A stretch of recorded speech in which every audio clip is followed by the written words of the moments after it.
I understand you were instrumental in garnering the assistance of the Templars. It is well done.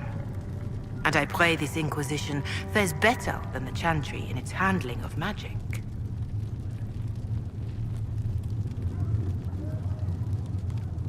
You disapprove of something the Chantry did? Are you allowed to do that? That largely depends upon one's company. While surrounded by those declared heretics already, I am safe enough. In some ways, Andraste had the simpler task. Magic should serve man, and not rule over him. That tells us what should be, but it does not tell us how to get there. So many times the methods of men have undone the spirit of their goals. Once you have sealed the breach, we shall see whether this Inquisition is truer to the Chantry, or its own namesake.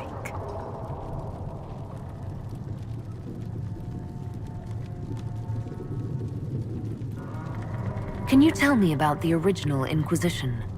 The original Inquisition was formed after the First Blight, well before the Chantry as we know it. The Inquisitors were hunters, zealots, who tracked and killed cultists and dangerous mages. As Andraste rose to power, the Inquisition came into her service. Instead of hunting those who would do harm, the Inquisitors spread the chant of light by force.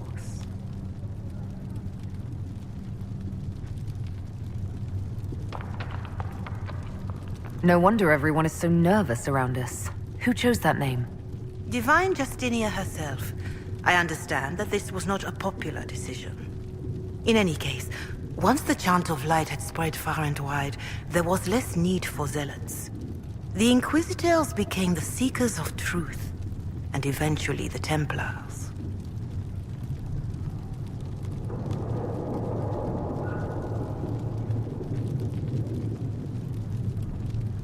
And now the Inquisition has been called again to restore order. By force. Do you know what impresses me most about the original Inquisition? They fought horrific battles, killed and died for their cause, and when it was time, they put their swords away. Perhaps the name was Divine Justinia's message, that when the Inquisition is needed, it will strike without mercy. But when its work is done, it will put its sword away.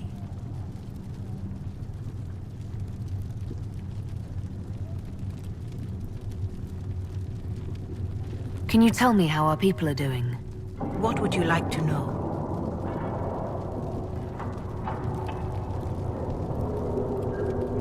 Do you have information on people elsewhere? The refugees in the hinterlands are desperate.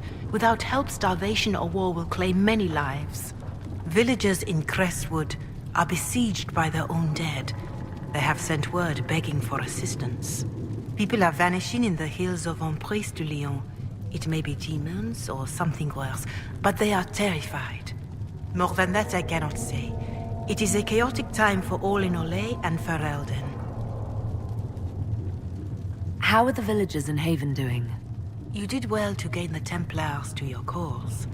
The people have hope that the breach may be sealed. Some of them are returning to the lives they fled, others are starting fresh. In either case, they no longer believe the world as they know it is ending. Farewell. Farewell.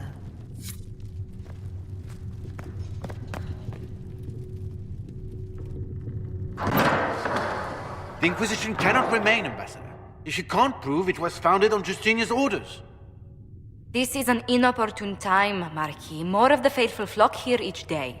But allow me to introduce you to the brave soul who risked her life to slow the magic of the breach. Mistress Lavelan, this is the Marquis d'Aurelion, one of Divine Justinia's greatest supporters. And the rightful owner of Haven.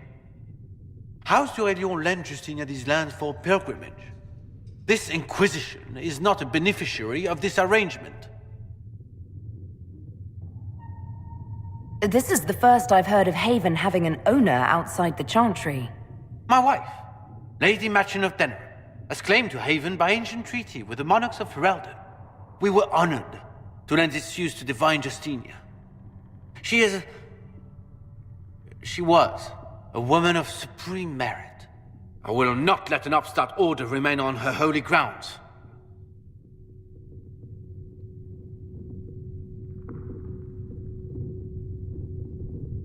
Interesting, considering the Inquisition was begun by the left and right hands of the Divine. I've seen no written records from Sister Liliana or Seeker Pentecost that Justinia approved the Inquisition. If you won't take her at her word, I'm afraid Seeker Pentagast must challenge him to a duel. What? It is a matter of honor among the Navarrans. Shall I arrange the bout for tonight? No. No. Perhaps my reaction to the Inquisition's presence was somewhat hasty. We face a dark time, Your Grace. Divine Justinia would not want her passing to divide us. She would, in fact, trust us to forge new alliances to the benefit of all, no matter how strange they might seem.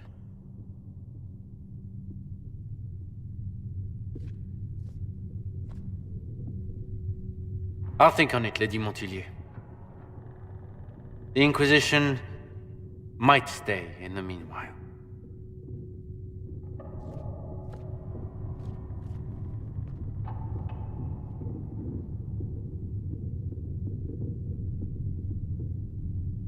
Do the Durelions actually have a claim on this place? His Grace's position is not so strong as he presents it. Despite their Ferelden relations, the Durelions are our legion. If the Marquis wishes to claim Haven, Empress Selene must negotiate with the Ferelden on his behalf. Her current concerns are a bit larger than minor property disputes.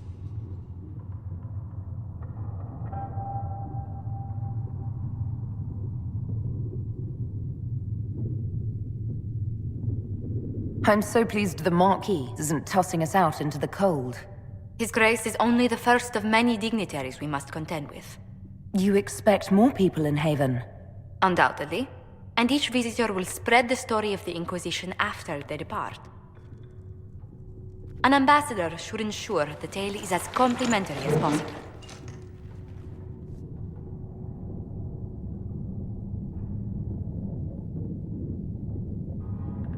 May I ask, what brought you to work for the Inquisition?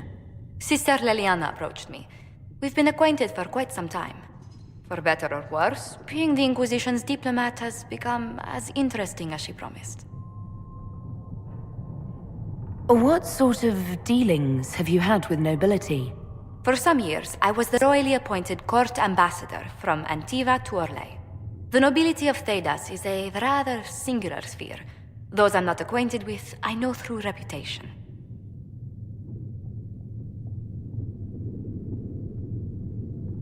The Inquisition is lucky to have you as an advocate, Lady Montilyet.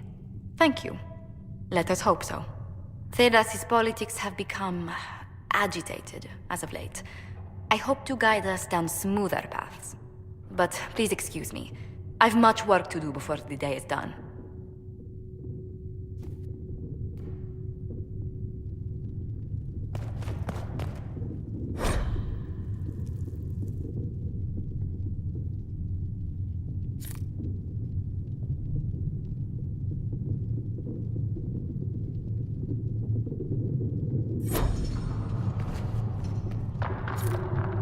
We will study that. Please tell me if you find something. If you find anything, please bring it in. Please tell me if you find something. If you find anything, please bring it in. Please tell me if you find something. If you find anything, please bring it in.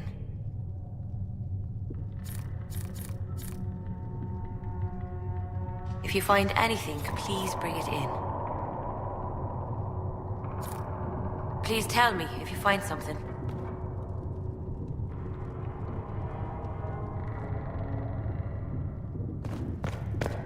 The Inquisition appreciates your assistance in this matter, Lady Corbin. And my miners appreciate your business. You'll have your lyrium by the end of the week. I should tell you, Ambassador, the Chantry raised some fuss when they learned about our arrangement.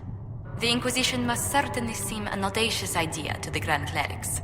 We hope to convince them it is a necessary one as well.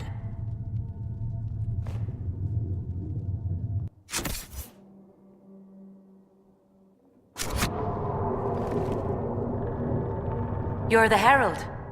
Or, well, the one they're calling the Herald, anyway. I hope the Inquisition can restore order soon. I never really wanted to leave the Circle. My name is Maeve. I research demons and other creatures. Seeker Pentagast and I use what I find to help the soldiers fight them. I found something the demons left behind. Can you use it? Yes, that's very helpful. Just leave it there and the Tranquil and I will examine it. You've brought back some fascinating things. We're putting them to good use. You said you were a mage? No, just an apprentice. I was never very good at magic. I've got just enough talent to be a danger to other people. But when the mages rebelled, people like me had nowhere to go. The Templars would have killed us. Luckily, Seeker Pentagast took me in, along with the Tranquil I was protecting. You said Cassandra has you researching creatures. Yes. If you find anything interesting in your travels, I'd appreciate you bringing it to me. I may be able to find some weakness our soldiers can exploit when fighting various creatures. At the least, some materials are useful for making potions or gear for the Inquisition. I'll speak with you later. Thank you again for what you've brought back. Please tell me if you find something.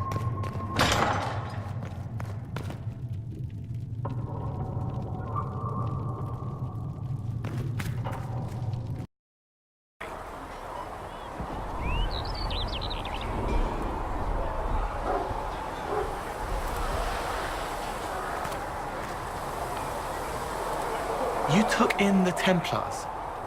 You let them stay in strength, even after what they did. Their own people. It's dangerous when too many men in the same armor think they're right. You should prepare. It's already getting louder.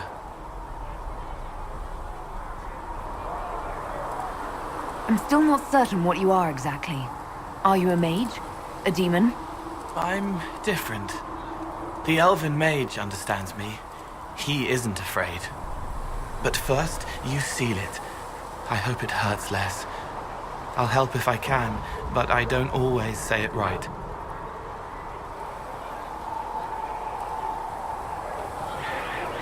You helped me at the Seeker Fortress.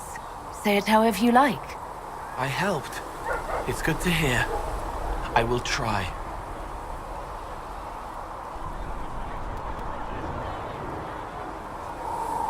I'd like to talk with you about Templars. They're heavy with forgotten songs, like Varric. Some of them are too loud. It's hard to stay near them. Cullen is softer, but demons asked questions that hurt him. Evangeline was kinder. I want to explain, but Reese's mother spoke to spirits, but not to him. Then she died for a Templar he loved. Words just bounce off the edges. What's your general opinion of Templars? Some like hurting mages. It makes them happy, or less afraid, or dreams again. Woke up shaking, stalking the ground for one who looks like her. Always some rule being broken. But not all Templars listen when whispers crawl around inside them. They try to protect people, like Cullen. The good ones remember that mages are people. Can you tell me more about how the Templars feel to you? They feel older than they look. They've been changed, and their bodies are incomplete now. The lyrium helps, but their bodies always want to connect to something older, bigger than they are. That's why they block magic. They reach for that other thing, and magic has no room to come in. Like when I listen to Varric. Can you tell me more about how the Red Templars are different? The red lyrium is different, darker, daggers under the skin. It eats you inside until you're nothing. They hear a different song. The song behind the door old whispers want opened. They are dead and dark and done. I'll talk to you later. How do you know?